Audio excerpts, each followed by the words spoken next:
ధనుష్ నక్షత్రం వారికి ఈ 2026 ఉగాది తర్వాత నుంచి ఎలా ఉంటుంది, ఏ విషయాల్లో బాగుంటుందో చూద్దాం.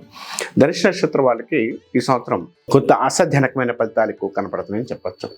వృత్తి విషయాల్లో బాగా ఎక్కువగా ఉండే అవకాశం, అంటే వృత్తిపరంగా ఇదివరకు లేని దాన్ని ఇప్పుడు ప్రశాంతంగా ముందుకెళ్ళే అవకాశం కలిగి ఉంటారు. వృత్తి పరీక్షల్లో పాజిటివ్గా ఉండే అవకాశం కలిగి ఉంటారు. కొత్తగా వృత్తిపరంగా ఏదైనా చేద్దాం చేయాలని తపన ఎక్కువ ఉండే అవకాశం ఎక్కువ కలిగి ఉంటారు. కొత్త వృత్తులు ఏదైనా సాధిద్దాం అనుకుంటే మాత్రం ఈ సంవత్సరం చాలా అనుకూలమైన ఫలితాలు ఉండడానికి అవకాశం ఎక్కువ కలిగి ఉంటారు. వ్యవహారిక విషయాల్లో కూడా కొంత అనుకూలంగా ఉండే అవకాశం కలిగి ఉంటారు. కొత్త పనులు కానీ కొత్త విషయాల్లో కానీ క్లియర్గా ముందుకెళ్ళడానికి సక్సెస్ అవ్వడానికి అవకాశం కలిగి ఉంటారు. నిర్ణయాల విషయాల్లో కూడా కొంత పాజిటివ్గా ఉండే అవకాశం కలిగి ఉంటారు. ఉద్యోగపరంగా ఉద్యోగ విషయాల్లో అనుకూలమైన ఫలితాలు ఉండడానికి అవకాశం కలిగి ఉంటారు. కొత్తగా ఏదైనా ఉద్యోగ ప్రయత్నం ఉద్యోగ విషయంలో కొంత పాజిటివ్గా ఉండే అవకాశం, కొంత అనుకూలంగా ఉండే అవకాశం ఎక్కువ ఉంటారు. కొత్తగా ఉద్యోగ ప్రయత్నాలు ఏదైతే చేస్తున్నారో ఈ సంవత్సరం గ్రహస్థితి మధ్య అనుకూలంగా ఉంది కాబట్టి పాజిటివ్గా ఉండడానికి డెవలప్మెంట్ ఉండే అవకాశం కూడా కలిగి ఉంటారని చెప్పచ్చు. తర్వాత సంతానపర విషయాల్లో సంతానం కలిగిన వారికి సంతాన విషయంలో పాజిటివ్గా ఉండే అవకాశం కలిగి ఉంటారు.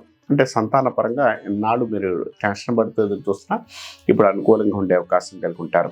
విద్యార్థులకు విద్య విషయాల్లో కొంత అనుకూలంగా ఉండే అవకాశం కలిగి ఉంటారు. అంటే విద్యార్థులు ఉత్తీర్ణ శాతం కానీ కొంత పాజిటివ్ కానీ డెవలప్మెంట్ ఉండే అవకాశం కూడా కలిగి ఉంటారని చెప్పచ్చు.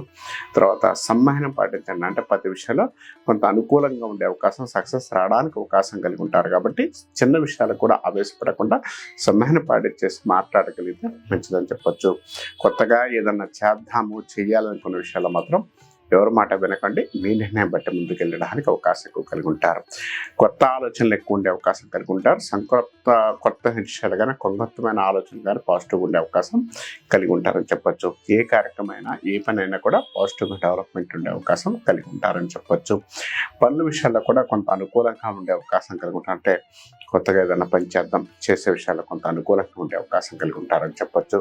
కోపాన్ని ఎక్కడ చూపించాలో అక్కడ చూపించగలిగితే చాలా మంచిది. అంటే అనవసరమైన కోపాన్ని అనవసరమైన విషయాల్లో కొంత పాజిటివ్గా ఉండే అవకాశం కూడా కలిగి ఉంటారని చెప్పచ్చు. ఈ యొక్క నక్షత్రం వారికి అనుకూలమైన ఫలితాలు ఎక్కువగా ఉంటాయి అని చెప్పచ్చు. అంటే ఏదైనా పని చేసినా ఏదైనా చేద్దాం అనుకున్నా కూడా సక్సెస్ రావడానికి డెవలప్మెంట్ ఉండే అవకాశం కూడా కలిగి ఉంటారని చెప్పచ్చు. తర్వాత ఏ కార్యక్రమం చేయాలన్నా చేద్దాం అనుకున్నా కూడా పాజిటివ్గా ఉండే అవకాశం కూడా ఈ సంవత్సరం బాగుండే అవకాశం కలిగి ఉంటారు. ఈ సంవత్సరంలో వీరికి మే 22 నుంచి అక్టోబర్ దాకా కూడా కొంత పాజిటివ్గా ఉన్న దశ, అంటే కొంత అనుకూలంగా ఉండే అవకాశం, డెవలప్మెంట్ ఉండే అవకాశం కలిగి ఉంటారు. ఏ పని అనుకున్నా ఏ చేద్దాం అనుకున్నా కూడా సక్సెస్ రావడానికి అవకాశం కలిగి ఉంటారు. డెవలప్మెంట్ ఉండే అవకాశం కూడా కలిగి ఉంటారని చెప్పచ్చు. పనుల విషయాల్లో కొంత క్లియర్గా ఉండే అవకాశం, డెవలప్మెంట్ ఉండే అవకాశం కూడా కలిగి ఉంటారని చెప్పచ్చు. తర్వాత ఏ పని అనుకున్నా ఏ చేద్దాం అనుకున్నా కూడా ఈ సంవత్సరం ఎక్కువగా ఆరాధన, అంటే శివారాధన ఎక్కువ చేసుకోవడం, శివుడి సంబంధించిన కొంత ఆరాధన చేసుకోవడం వల్ల కొంత మంచి ఫలితాలు, డెవలప్మెంట్ ఉండే అవకాశం కూడా కలిగి ఉంటారని చెప్పచ్చు.